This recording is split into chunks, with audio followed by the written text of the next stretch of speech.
Uno is 1, right? Hello people, welcome back to another video. How to survive medical school in Ukraine, in Ukraine. Point number 1, let's get right into it. Iron your lab coats. Don't come to class looking like this. I don't mind you, I'm just joking. But really, iron your lab coats. It's very important point. Just saying. Come September, we are going to have new medical students, and this video I made most especially for you guys, because you guys are fresh, you know, straight out of school, like secondary school / high school, whatever it's called, you know, you're right in med school, you're so happy, and I'm not here to dash your hopes. Okay, don't worry, I'll save that for another video. In this video, I'm going to tell you how to survive medical school. Okay, reading, iron your lab coats. It's important. Okay, it's not point number 1. Let's call it a bonus point. Okay, all right, so that was bonus point. Iron your lab coat. You have to look the part. Okay, don't just play the part.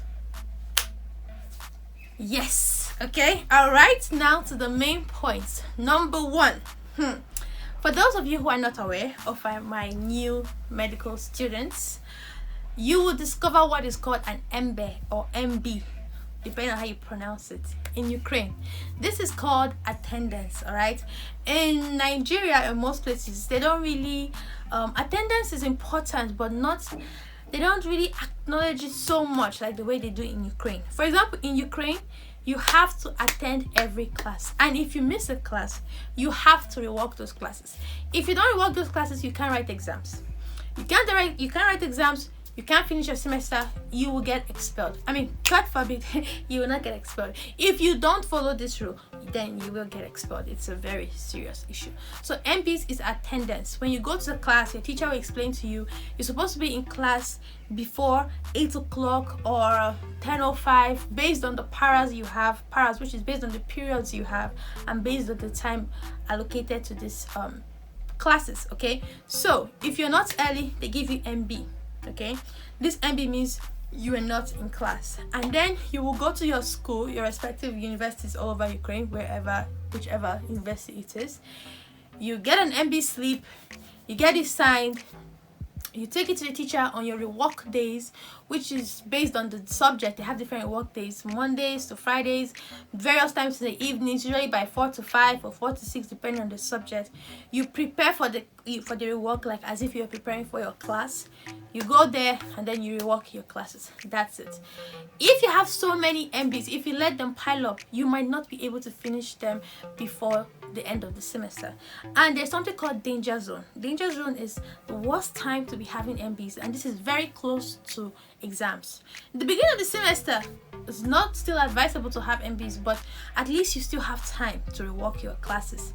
But if you have these MBs close to exam times, it's very risky, because there is a high chance you will not be able to rework it before the exams, because remember, you have to rework it before you can even write your school exams. You can't skip it, because we don't have what is called what's this thing called in Nigeria, a carryover. We don't have carryovers. That means you can't carry a subject over to another year. No, if you don't finish every subject for a semester, for a year, you can't move over to the next level. Okay, so you have to rework these things before your exams. If not, you can't write exams. Okay, this is very important. All right, that was point number 1.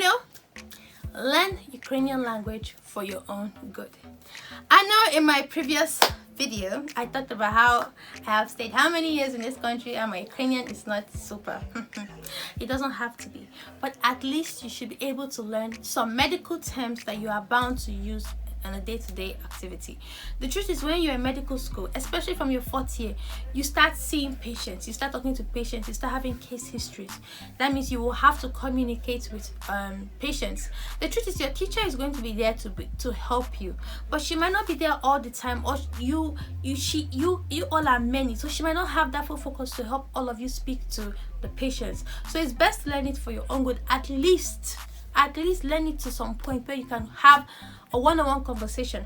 Even if you don't need to learn the whole Ukrainian language, you can practice the first things you're supposed to ask a patient. For example, what is your name? What is wrong with you? Then learn some particular symptoms that are bound to repeat, like pain, fever, bleeding, cough. Learn these symptoms in Ukrainian language, so when you hear them, you don't need to disturb your teacher. You understand what they mean immediately. And even if you're not so perfect in Ukrainian language, have a friend nearby, a classmate that at least knows it to a certain level, so that when it's time for this and the teacher says, okay, who here understands Ukrainian language? You point at her or him, and then the person can help you out. I'm not calling any names as well. Don't kill me after this video. I love all my classmates. No shade intended whatsoever. Always remember that there is life outside Ukraine. For example, a lot of people come into Ukraine, they start studying medicine, and then they get so used to the system. Outside of Ukraine, in a lot of countries, their systems are different. For example, the norms, the blood norms are different. It's not to say that this is wrong and this is right. It's just that different countries have different norms, okay, different standards to put. So if you know you're not going to continue working as a doctor in Ukraine, if you already have a country in mind, or at least you know in general where you want to be and you know it's not Ukraine, use textbooks that you know that are also advised in those countries. Read them hand in hand. Medicine doesn't change, meaning that they are going to be saying basically the same thing. There's just going to be a very few different there's just going to be a very few things that are not the same, okay? So read hand in hand. You can use your Ukrainian books to understand the topic, and then you can use those international textbooks just to have like deeper knowledge, or to understand how it's going to be said or discussed in those countries. So that way, when you move over there, you don't feel like you are lost, or those people don't think you don't know what you're talking about. Because when you say some things, they'll be like, no, this is not it. To them, it's not it, because that's not what they are taught, and they expect for you to be able to come to that country. You know how things are done over there, okay? So just bear it in mind that life after Ukraine fully exists. So study that way, okay? This way, you can also start preparing for exams while you are still in school. It means if you're planning to write an exam in your 6th year or after you graduate, you can start preparing for it even while you are preparing for your classes. After preparing for a topic, you can open a bank of questions that are related to that topic and answer some things, okay? Just wait for you to just be prepared and still be on track. My brothers and sisters, this is very important.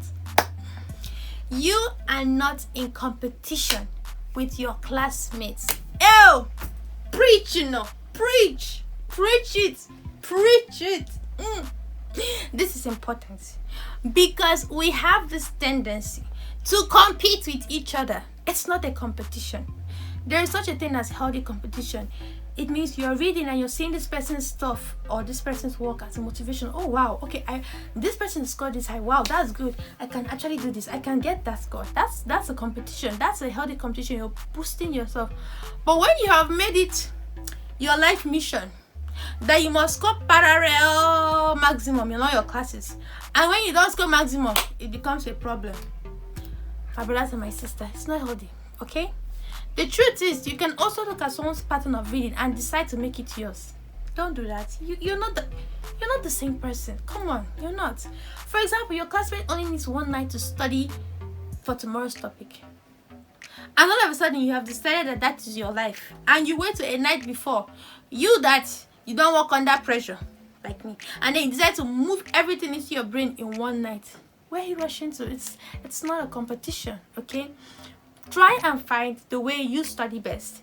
If you're someone that you have to read something over and over again for it to stick in, like me, then start 3-4 a week before to study. Some people study more in the morning.